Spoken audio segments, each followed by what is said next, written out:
Uh-oh, I just lost it. The thing.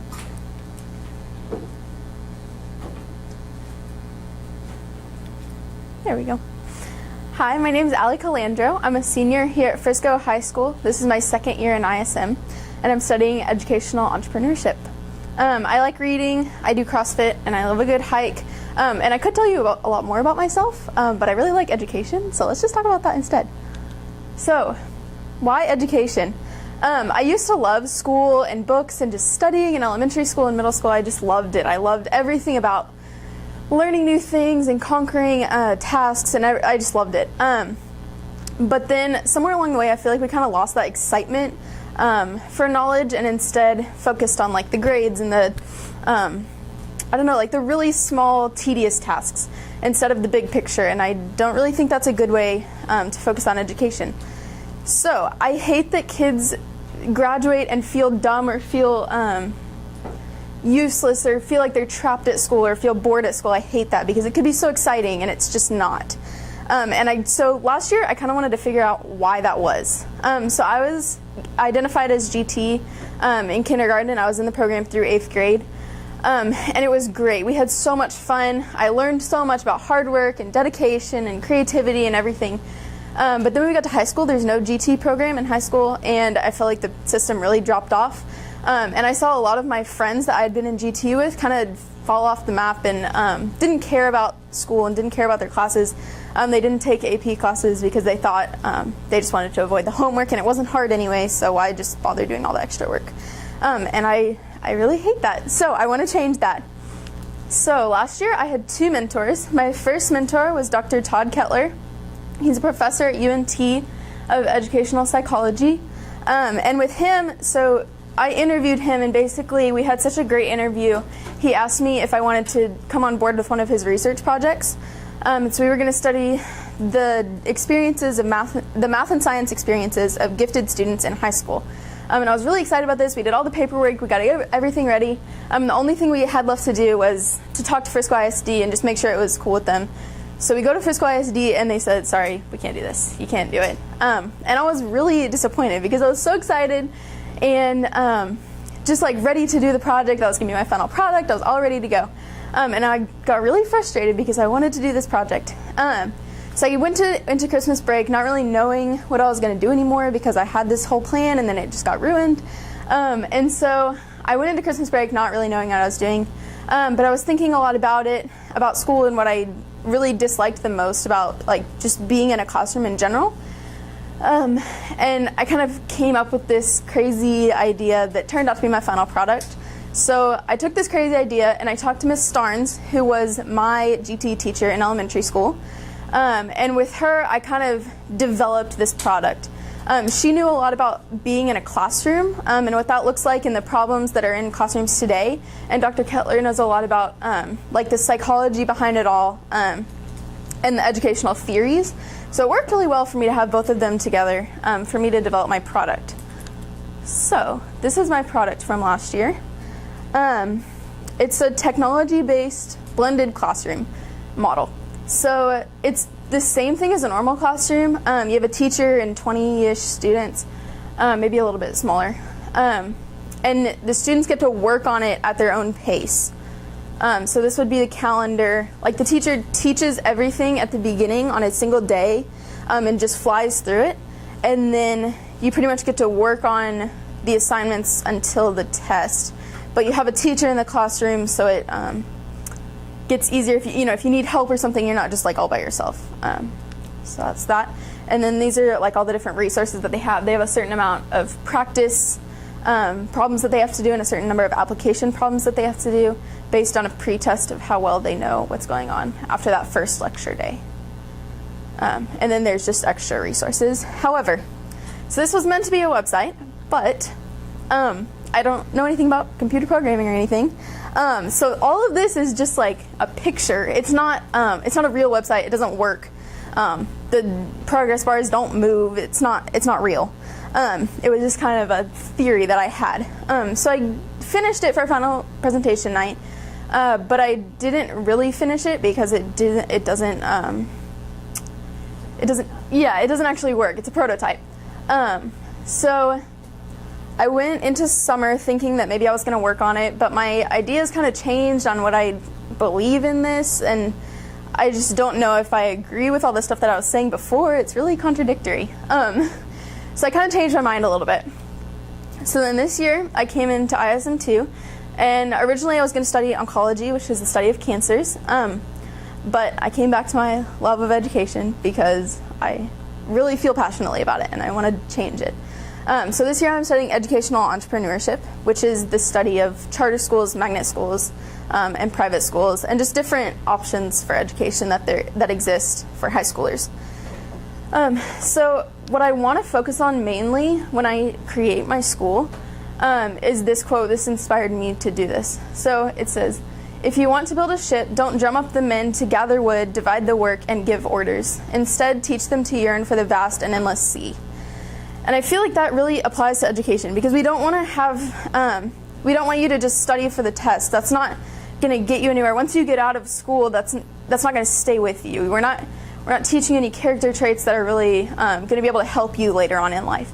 And so I'd rather have, create a love for knowledge and a love for learning that you can take no matter what field you get into, no matter what career, or even just your life in general. I think that's a very important thing that we should be teaching in schools instead. So with my research, I learned a lot about charter, magnet, and private schools. So public schools are funded by the state. You have to follow the TEKS. So the TEKS are like the certain standards that the state says that you have to teach in Algebra 1. They have a list of things that are important to Algebra 1, and so you have to teach those, you have to abide by them, and at the end of the year you take the STAR. And it's state funded, which means that you don't have to pay tuition, the state pays for your school. So within that are charter and magnet schools. So we go to just a regular public high school, but there's also charter and magnet schools. So charters are a lottery admission a lot of times. So you have to apply. It doesn't matter where you live. That doesn't determine where you go to school. Not necessarily. It's usually a bigger area. But charter schools are lottery admissions, so they can't. They require an application, but they can't deny you based on like your scores or something like that. You put your name in, and they draw random names. So that, like, for their admissions. Magnet schools have an application. It's more like a college where you have to like get in based on your achievements and abilities. And then private schools, they're not funded by the state, so you do have to pay tuition. But you do have to get accredited by the state. You don't have to follow the TEKS. You don't have to take the STAR at the end of the year. So private schools have a lot of freedom, which would be something that I'm interested in, but also the tuition tends to exclude a lot of people. And so you a lot of times end up with a very homogeneous population of students, and that's not really what I'm looking for. I want to be able to serve anyone regardless of their ability to pay for school. So with my interviews, my first one was with Miss Stephanie Scott, and she's in Louisville ISD. They have School High STEM Academy. So STEM is science, technology, engineering, and math. So she taught me about the STEM endorsement, what that means in Texas, that you have to follow these certain pillars of STEM for it to be considered a STEM school. And then the project-based differentiation, because that was a big thing that I was looking into last year, was how can we in a classroom with different abilities of students, how can we serve them all well? Because that's a really difficult thing. A teacher can't create an individualized learning plan for every single person in the classroom. That doesn't work. It's too much work. So they said that they do a lot of project-based work, which means that you can kind of take it on yourself to make it challenging. Like, it's easier to differentiate with projects because you take it to a higher level if it's harder for you. And then my second interview was with Dr. Chris Harmon. He's the headmaster at Legacy Christian Academy. And he taught me a lot about the versatility of being a headmaster, all the things that he has to do. He has to work with crisis management, test results review. He has to do all the budgeting and financing. There's just a lot of work that goes into it that I really didn't think about that would be the job of the headmaster. And then also Legacy has a strong focus on academics, arts, and athletics, and those are like the big three. And those are really, they compete with each other all the time. I'm sure you've all experienced them competing with each other. It's hard to find a balance, but they really try to encourage all three of them equally. My third interview was at St. Philip's Academy of Frisco.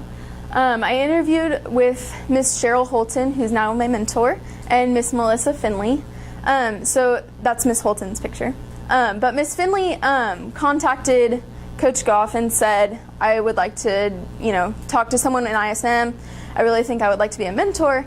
And so she said that she does marketing and education. And I was like, okay, well, I'll go and see, whatever. But she does a lot of marketing that I learned in the interview. She is mostly marketing, which happens to be a school. So she's, especially since St. Philip's is so new, that she's doing a lot of just making people aware of the school, that it exists, and kind of like selling it to new students. And then Ms. Holton, I got to talk to her kind of at the last minute, which she is the director at St. Philip's Academy. So she started the school 100%. One of my questions is, how involved were you in the beginning of the school? Did you start it, whatever? And she said that it was 100% her. She did it with a lot of help, but it was definitely headed up by her. So it was a really fun experience that I got to interview her, and I'm really excited for her to be my mentor. She knows a lot about GT as well. Her son was GT, and he went to Frisco High School, and he did ISM and everything. And so she sees the problem with GT and the need for change that we have. And so that's something that's dear to my heart and it's important to me. And she also had a lot of really wide experiences. She was a public school teacher. She did homeschool, she did curriculum writing, teacher training, children's ministry, and when she was in college, she studied nursing, and then now they don't have a school nurse at St. Philip's, and so she's the school nurse. And she had all these strange things that she had done that seemed unrelated, but then they all came together, and she uses all of them in her job. So that was a really fun interview. I'm excited for her to be my mentor. My next interview was with Miss Yasmin Bhatia, which was over the phone, and then Mr. Rich Harrison, who I got to talk to in person. And they both work with Uplift Education, which is, it was a crazy program. I didn't really know anything about it going in, but it is an incredible program. So it's a charter school system, and they serve poverty-stricken students in the DFW area, and they have remarkable results. They have 100% college admission rate. 60% of the students that graduate from their high school and go to college are the first people in their families to go to college at all. And it's incredible, the results that they have. And so how they do it, I was really curious. So one of the cool things that Ms. Bhatia taught me was how they do their curriculum, how they come up with it. So they have 20-something charter schools throughout DFW, and whoever performs the best, whichever campus in, say, like 4th grade math, whichever one has the best results on 4th grade math, they ask that teacher, what did you do? And then they kind of collaborate all of those results together and create a curriculum based on whoever did the best out of their 20 schools. And then they do the same thing for every subject in every grade, and they go all the way through K through 12. So it's just a really, really impressive program that they have. So then I interviewed Mr. Harrison. It was a little bit easier to get in with him. Ms. Bhatia is the CEO of Uplift, so I only got to a phone interview with her. But Mr. Harrison is the chief academic officer, so it's a little bit easier to talk to him, but he's pretty much the second in command. So I got to go to the Uplift headquarters and talk to him. And one of the coolest things that I learned from him is that he's really into a data-driven school. So like in healthcare, there's computer programs that say, this patient's history and what these things, you put in these certain symptoms and it says automatically, like, this is a risk, like, watch for that kind of stuff. And it was really surprising to see how he applied that to school. So he's been talking to a lot of healthcare officers and everything, and trying to figure out how we can do that in schools. So because his biggest issue is that with pro football, like, if you wanted to, you could find within seconds who was had the most passing yards or whatever in the NFL. And he's like, why should I not be able to look up who's the best 4th grade math student? Like, I should be able to find that within seconds. Like, that's important to know. Like, what is that kid doing that's different? What is that teacher doing that's different? Why can we not, how can we get that for other students? So his biggest thing is, why is education gray? That's not a gray area. That's very black and white. Who's the best one and why? and that shouldn't be as confusing as we think it is. So he's working on a lot of data-driven curriculum, and Uplift was a crazy experience. It was awesome. I loved it. But it's all the way in Dallas, so I couldn't choose one of them to be a mentor. So then my last interview was with Miss Jody Capehart, and she's at Grace Academy of North Texas. She's the headmistress. And at Grace Academy, they do a classical approach, which is unlike anything I had ever heard of before. I had never even knew what classical education was. I'd never heard of it. But it's what's called, they call the grades different things. So elementary school is called grammar school, and then middle school is logic, and then high school is rhetoric. So they have the grammar, rhetoric, and logic schools, and each one is based on the physiological needs of the students of that age. So the grammar school is elementary school, and it's a lot of they're learning so fast, they're taking on information so fast that you should feed it to them whenever they're ready for it. So if they're just going through it and learning things, they're learning it so fast because they're so young. We should just be feeding them facts and facts and facts, and their math facts, and everything should just be, we should be able to keep up with them. And then logic is middle school, and it was funny because she said that was the argumentative age, which is definitely suitable to middle school. So that's when they're kind of questioning everything around them. They don't know. They don't really know where they stand. They're kind of trying to figure everything out for themselves. They feel passionately about themselves, and they're searching for truth. And they're finally able to kind of comprehend abstract thoughts. So algebra is abstract, and a lot of the science stuff is not something that you can just it's not fact. It's not able for an elementary schooler to understand. So that's what they do in logic school. They focus on that. They still do the 4 core. They do the math, science, history, and English, but they take these approaches to teaching those subjects. And then the high school is rhetoric, where they focus on critical thinking and your ability to speak and write powerfully and clearly state your opinion well. So that was the classical approach. I'd never really seen that before, but it was really fun to experience. It's just a totally different way of doing education. And then she's been teaching and leading schools for a very long time. She's started 5 different private schools. Grace Academy is her 5th. So it was really fun to get to hear, she knows a lot about starting a school. And then when I interviewed her and I was telling her about GT and, the experience that I had, she said that she felt the same way when she was graduating high school and college with special education. That was before a lot of the disability laws that said we have to offer special education in schools. And so she just related to me on that. It's GT is considered a special education. It's just a different special education, and so we related a lot on that topic as well. So that was really exciting. I had fun on that interview a lot. So this is my final conclusion. I found this quote. This is by Steve Jobs. He is a huge I'm sure most of you know, he started Apple, which just revolutionized the technology industry in general. And he says this: "Here's to the misfits, the rebels, the troublemakers, the round pegs in the square holes, the ones who see things differently. They're not fond of rules, and they have no respect for the status quo. You can quote them, disagree with them, glorify or vilify them, but the only thing you can't do is ignore them because they change things. They invent, they imagine, they heal, they explore, they create, they inspire. They push the human race forward. Maybe they have to be crazy. But while some may see them as the crazy ones, we see genius, because the people who are crazy enough to think they can change the world are the ones who do. I fear that we're not doing enough in schools to encourage our gifted students and all of our students, the ones who see things differently, to pursue something they love relentlessly and vigorously. We have to challenge them to reach their full potential by allowing them to learn in a stimulating and exciting atmosphere that pushes a passion for knowledge. And so for my product, I hope to do this with my creation of a new school. Thank you.